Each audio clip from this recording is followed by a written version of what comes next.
नमस्कार, मैं हूं प्रीति सिंह। आप सभी का स्वागत है संस्कृति यात्रा के इस नए अध्याय में। ये यात्रा है धार्मिक विविधताओं की भूमि भारत की, जहां सैकड़ों वर्षों से भिन्न भिन्न धर्म को मानने वाले लोग स्वच्छंद रूप से अपनी धार्मिक आस्था और विश्वास के साथ जीवन यापन करते रहे हैं। और सबसे महत्वपूर्ण बात यह है कि लोग धार्मिक विविधताओं के बावजूद एक दूसरे के परस्पर सहयोग से एक स्वस्थ समाज बनाते आए हैं। ऐसे ही सौहार्दपूर्ण समाज के विराट रूप से एक उन्नत और प्रगतिशील भारत का निर्माण हुआ है। समाज में व्याप्त धार्मिक आस्था और विश्वास संस्कृति का एक महत्वपूर्ण अंग है। ऐसी संस्कृति की यात्रा संसद टीवी पर चलती रहेगी और आज ही के दिन इसी समय हर सप्ताह आप तक पहुंचाएगी भारत की अद्भुत कला और संस्कृति के विषय में नई जानकारियां। तो आइए यात्रा का आरंभ करते हैं और सबसे पहले एक नजर डालते हैं विभिन्न सांस्कृतिक गतिविधियों पर साप्ताहिकी में। थाईलैंड के चौथे मेकांग गंगा धम यात्रा प्रतिनिधि मंडल ने नई दिल्ली स्थित इंदिरा गांधी राष्ट्रीय कला केंद्र का दौरा किया। ये कार्यक्रम IGNCA, IBC यानी अंतर्राष्ट्रीय बौद्ध परिसंघ और भारतीय सांस्कृतिक अध्ययन परिषद के सहयोग से आयोजित किया गया। इस प्रतिनिधि मंडल में भारत में थाईलैंड की राजदूत महामहिम सुश्री पट्टारथ होंगटोंग के नेतृत्व में भिक्षु, विद्वान और बौद्ध गुरु शामिल थे। IGNCA के सदस्य सचिव डॉक्टर सच्चिदानंद जोशी ने इस धम्म यात्रा को बौद्ध विरासत का जश्न मनाने वाली तीर्थ यात्रा बताया। Today, as we navigate these complexities of modern globalized world, it becomes imperative to draw strength from these shared traditions. They remind us that the lessons of Dhamma, rooted in non-violence, compassion and understanding, are as relevant today as they were 2 millennia ago. इसके साथ ही doctor सच्चिदानंद जोशी ने IGNCA की मंगोलियाई कंजूर पांडुलिपियों को पुनः प्रकाशित करने और Thai विश्वविद्यालयों के साथ सहयोग जैसी पहलों पर भी जोर दिया। इस अवसर पर IBC के महानिदेशक अभिजीत हल्दर भी उपस्थित रहे। In facilitating the visit of the relic which we took from here to Thailand, all the 3 relics, all throughout the visit of our relic from the National Museum to Thailand, 26 days, Dr. Supachai and his team was instrumental in facilitating the entire process. And he has some determined ideas, some committed thoughts on how to bind India, Thailand together and also with the other Southeast Asian countries. ये यात्रा भारत और Thailand के बीच सांस्कृतिक और आध्यात्मिक संबंधों को और मजबूत करने की दिशा में एक अहम प्रयास है। इस कार्यक्रम ने भगवान बुद्ध की शिक्षाओं को अपनाने और बौद्ध पांडुलिपियों के संरक्षण के प्रयासों को रेखांकित किया। IGNCA के कला निधि विभाग द्वारा मुल्क राज आनंद मेमोरियल व्याख्यान का आयोजन हुआ। इस अवसर पर नालंदा अंतर्राष्ट्रीय विश्वविद्यालय की पूर्व कुलपति प्रोफेसर सुनैना सिंह ने मुल्क राज आनंद द मैन विषय पर एक ज्ञानवर्धक व्याख्यान दिया। A rare book that I found, that Anand writing it, I asked him once, how come that you're writing on various things, the metal work, sculpture, painting, you ask for it and he is involved with a lot of different sensibilities where art is concerned. So he said Rasa Dhwani is actually an explication of our culture. इस कार्यक्रम की अध्यक्षता IGNCA के CIL विभाग के निदेशक doctor प्रतापानंद Jha ने की। ये व्याख्यान मुल्क राज आनंद की साहित्यिक प्रतिभा और भारतीय विचार और संस्कृति पर उनके स्थायी प्रभाव के लिए एक श्रद्धांजलि था। नई दिल्ली में लोधी रोड स्थित नवयुग स्कूल में द कॉन्स्टिट्यूशन ऑफ इंडिया विषय पर एक व्याख्यान और चित्रकला प्रतियोगिता का आयोजन किया गया। IGNCA के बाल जगत कार्यक्रम के अंतर्गत हुआ ये आयोजन IGNCA के ही कला दर्शन विभाग और नवयुग स्कूल के संयुक्त तत्वाधान में आयोजित हुआ। इस अवसर पर लक्ष्मीबाई कॉलेज की अदिति गुप्ता ने संवैधानिक सिद्धांतों पर एक व्यावहारिक सत्र दिया। इस कार्यक्रम में 300 से ज्यादा छात्रों ने हिस्सा लिया और जीवंत कलाकृतियों के माध्यम से अपनी रचनात्मकता का प्रदर्शन किया। वहीं संवैधानिक मूल्यों को प्रतिबिंबित करने वाली सर्वश्रेष्ठ पेंटिंग्स को पुरस्कारों से सम्मानित भी किया गया। साप्ताहिकी के 7 रंगों से आगे बढ़ते हैं उत्तर प्रदेश के एक पुराने शहर बरेली की तरफ, अपने अगले पड़ाव विशेष में। बरेली का इतिहास अत्यंत समृद्ध है और यहाँ की जीवन शैली बहुमुखी है। हिंदू, मुस्लिम, सिख, ईसाई और अन्य धर्मों के लोग सौहार्दपूर्ण एक साथ रहते हैं। बरेली शहर की आत्मा आज भी इसकी गलियों में बसती है, जहां हम शहर की जीवन शैली को समझ सकते हैं। इन्हीं तंग गलियों से गुजरते हुए आपको जरदोजी, पतंग, मांझा, सुरमा और बेंत बांस के कुशल कारीगर काम करते हुए दिख जाएंगे। विकास और आधुनिकता की राह पर अग्रसर बरेली आज भी अपनी विरासत यानी अपने हस्तशिल्प को जीवित रखे हुए है। आइए जानकारी लेते हैं और देखते हैं फिल्म बरेली माय बरेली के कुछ अंश।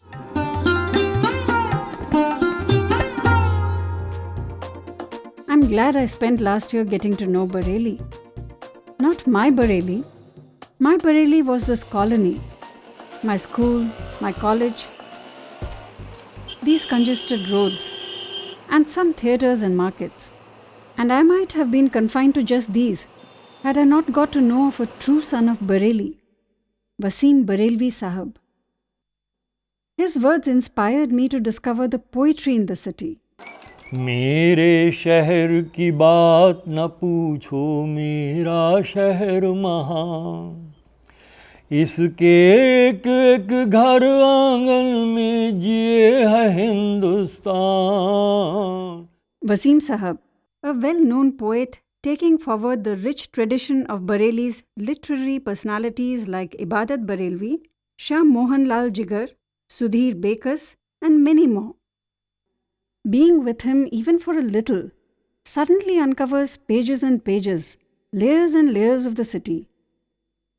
I knew then I had to discover for myself the other Bareilly, the many different Bareillys, with its sights and sounds, sometimes hidden in the network of its endless intriguing gullies. छोटी छोटी गलियां इसकी बड़े बड़े हैं मन, सबके अपने दुख सुख फिर भी सबके सब दर्पण। Moving on, another early morning warming sight awaits me in the Phoolon Wali Gali, the lane of flowers. Marigolds and roses are auspicious offerings for the gods. जीना चाहे कठिन हो जितना हो जाए आसान। बरेली के मिजाज में एक रूहानी, एक अध्यात्म का पहलू जो है वो शुरू से रहा है और बड़ी हस्तियां रूहानी, मैं इसीलिए इसको रूहानी बस्ती कहता हूँ, आध्यात्मिक बस्ती कहता हूँ। तो बड़ी हस्तियां यहाँ पर पैदा हुई हैं और जब रूहानी हस्ती किसी जगह को मुंतखब करती है, सेलेक्ट करती है, तो बेवजह नहीं करती, बहुत आगे तक की सोचें उसके साथ वाबस्ता होती हैं। Bareilly is just 40 kilometers from the lower Himalayan range. This road is from Rampur in the west. To the east lies Pilibhit and Shahjahanpur, Badaयूं in the south, and in the north is Uttarakhand. Before Bareilly expanded so much, its four corners were marked by the four Shiv or Nath temples: the Alaknath, Trivetinath, Madinath, and Bhopeshwarnath temples. But for the craftspeople, the journey is an ongoing one.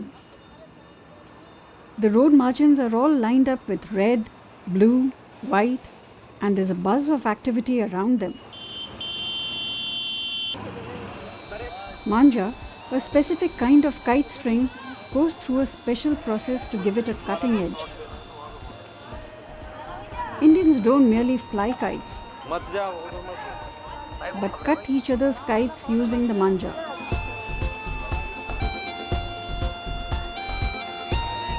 This dough is made of boiled rice, and then a lot else is mixed into it, including powdered glass. Then from morning to evening, step after step, they stretch out the white thread, coat it with the dough and color, and roll it up. These kites have all been made in Bareilly. In some families, every member is involved with some process of the kite making. Samari and her mother stick patches on the kites. While such traditions have stayed on, some others are dying. और सुन सुन बातें गज मोहतिन की आला भरा रोच में जाए। It was sheer luck that I heard this group tucked away in an obscure lane, reciting the Ala Udal. कोई जादूगर पड़े दिखाए रूप देख के गज मोहतिन का इसने जादू दिया चलाए। It was an oral tradition where people gathered to recite poetry about the valorous acts of the 12th century warriors Ala and Udal. और पीछे बटेश्वर से आया हूँ हिंगलाज का ध्यान लगाए। आज रहूँगा कल नहीं ठहरूँ सुबह को दूंगा कूच कराए। और चौकी डालूं मलिया गिर की बैठे जपो राम का नाम। It has been ruled by diverse clans and peoples for a long, long time. This region goes back to the 6th or 8th century BC, to the time of Kurus, Panchals, down to the Guptas, and then the Mughals.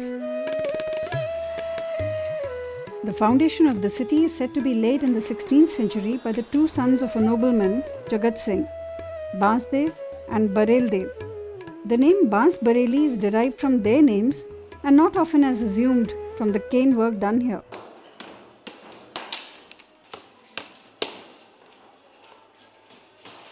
A lot of cane work is still done here.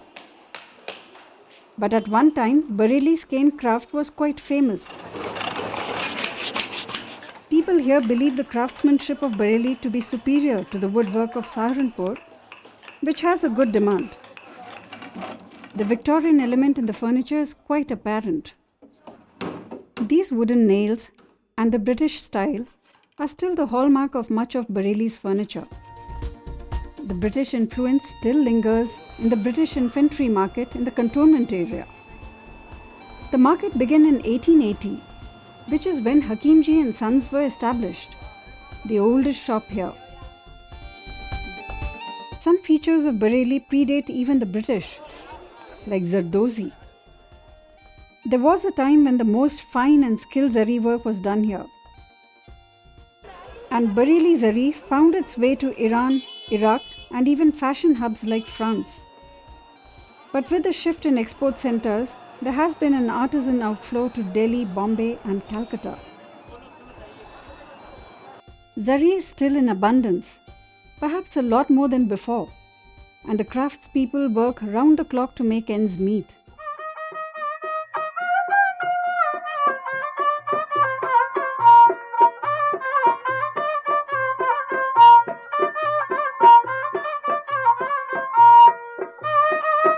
One finds similar motifs used by other Muslim craftsmen and in Muslim architecture.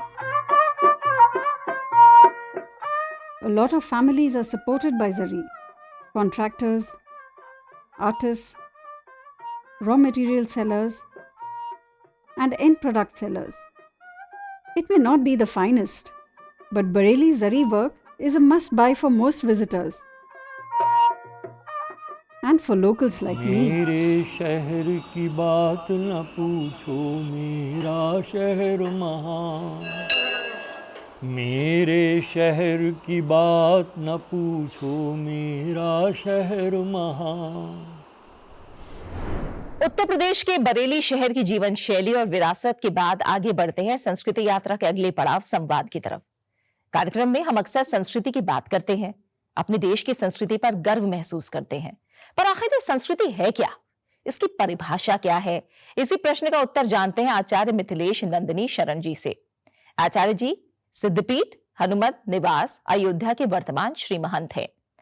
Hanumat निवास मंदिर अयोध्या के सबसे महत्वपूर्ण धार्मिक स्थलों में से एक है और माना जाता है कि यहाँ भगवान हनुमान स्वयं विराजमान हैं। आइए सुनते हैं आज के संवाद में भारतीय संस्कृति के किस रूप में परिभाषित कर रहे हैं श्रीमंत सिद्धपीठ हनुमत निवास अयोध्या के आचार्य मिथिलेश नंदिनी शरण जी।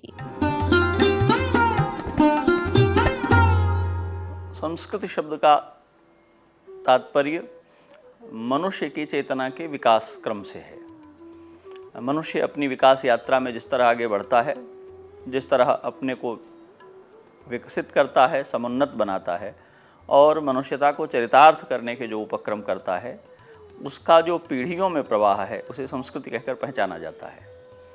शब्द की दृष्टि से देखें तो संस्कृति का अर्थ होता है संस्कार की परंपरा, संस्कार का तात्पर्य है किसी वस्तु में, किसी व्यक्ति में निहित जो मूल गुण हैं उन गुणों को प्रकाशित करना।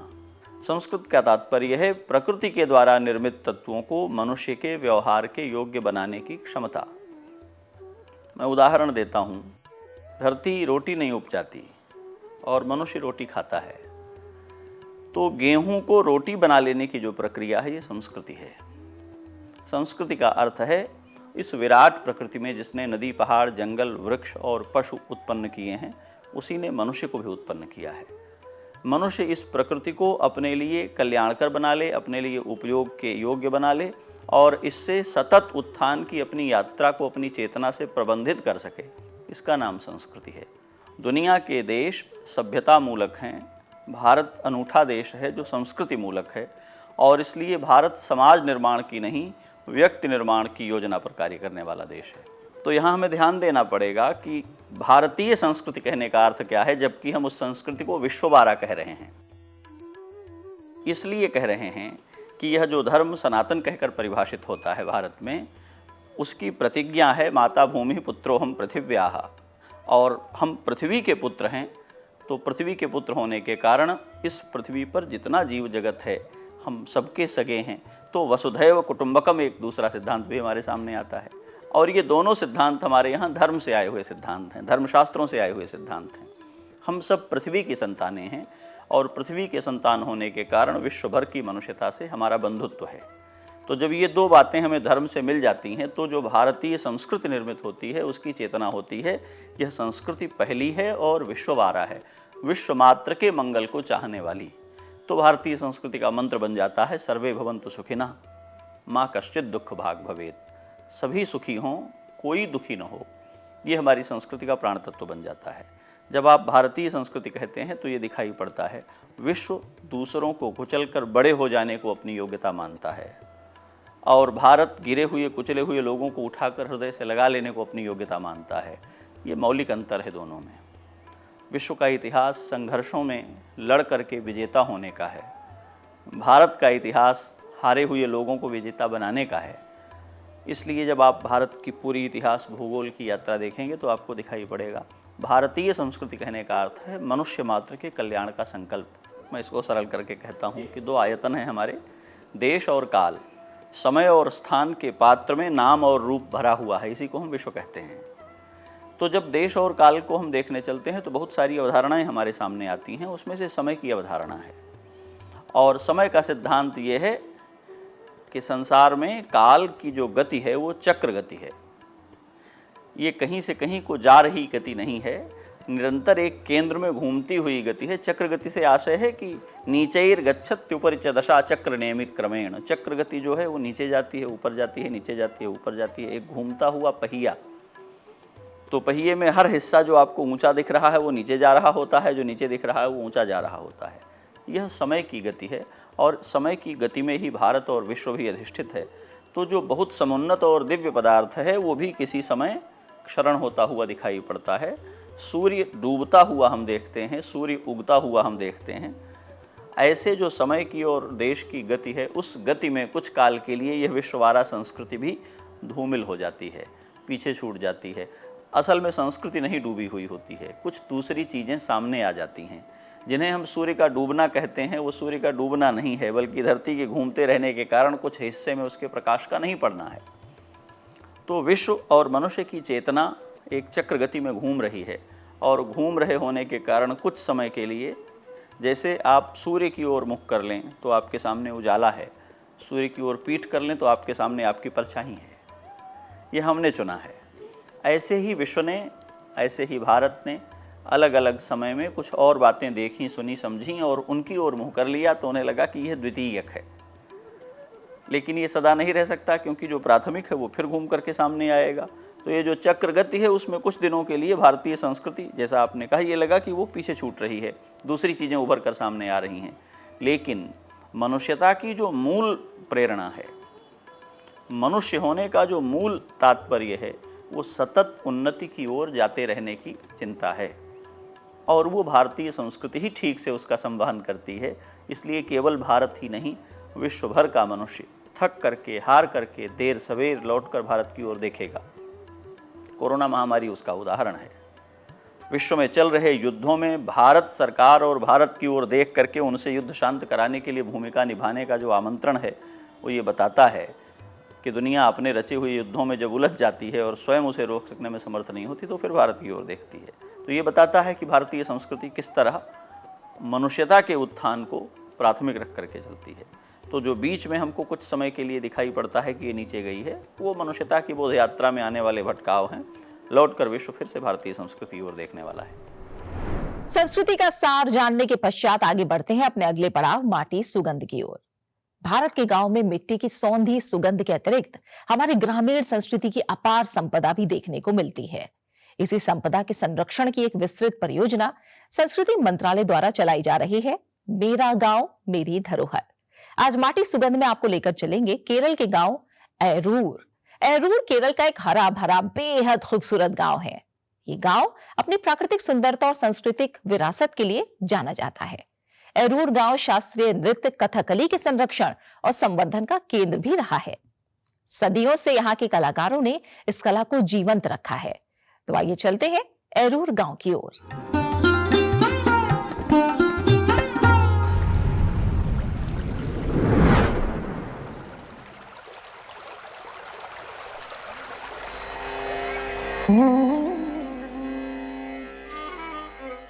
कथकली नृत्य कला का प्राथमिक केंद्र एरूर केरल के पथानमथिट्टा जिले के रानी तालुका में स्थित एक हरा भरा गांव है। निकट ही स्थित सबरीमाला मंदिर इस जगह को भारत के सांस्कृतिक इतिहास में विशेष दर्जा दिलाता है।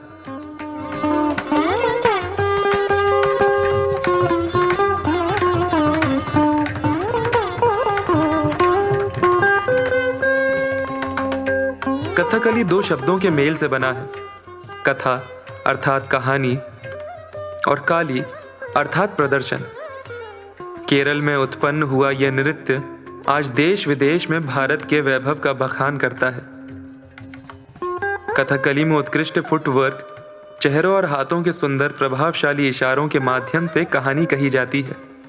अनोखे मेकअप, खूबसूरत मुखौटे और रंग बिरंगे आभूषण इस नृत्य की शोभा में चार चांद लगाते हैं। महिला किरदारों के सर का मुकुट कोंडा नामक एक अद्भुत टोपी बनती है। कथिला और काजुथारम नामक सुंदर आभूषण महिला किरदारों के श्रृंगार के काम आते हैं। अन्नावटलम, थेरानोटा, थोड़ा जैसे आभूषण मात्र आभूषण ही नहीं अपितु इस नृत्य के अहम किरदार हैं। कथकली का संगीत संपूर्ण प्रदर्शन में एक मुख्य भूमिका निभाता है।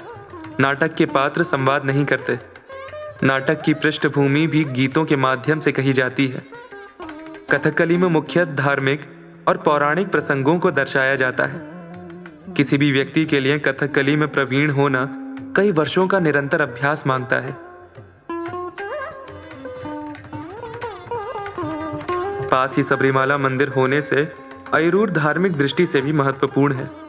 सबरीमाला मंदिर प्रतिवर्ष लाखों तीर्थयात्रियों को आकर्षित करता है।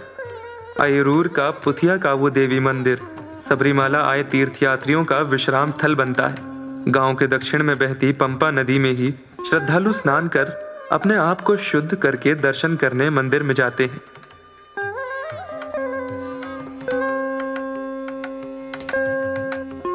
एरूर कला और धार्मिक संस्कृति के मेल से बने एक सुंदर व्यंजन जैसा है। आप केरल के इस प्रसिद्ध गांव में अवश्य आएं। तो ये थी आज की हमारी संस्कृति यात्रा। आशा है आपको पसंद आई होगी। इस कार्यक्रम को लेकर आपके सुझाव हमारे लिए बहुत महत्वपूर्ण है, इसलिए अपने सुझाव हमें जरूर भेजें। हमारा ईमेल आईडी है sanskriti.ignca@gmail.com। आपसे फिर होगी मुलाकात सनसेट टीवी पर अगले हफ्ते इसी दिन और इसी समय संस्कृति यात्रा के अगले एपिसोड में। तब तक के लिए नमस्कार।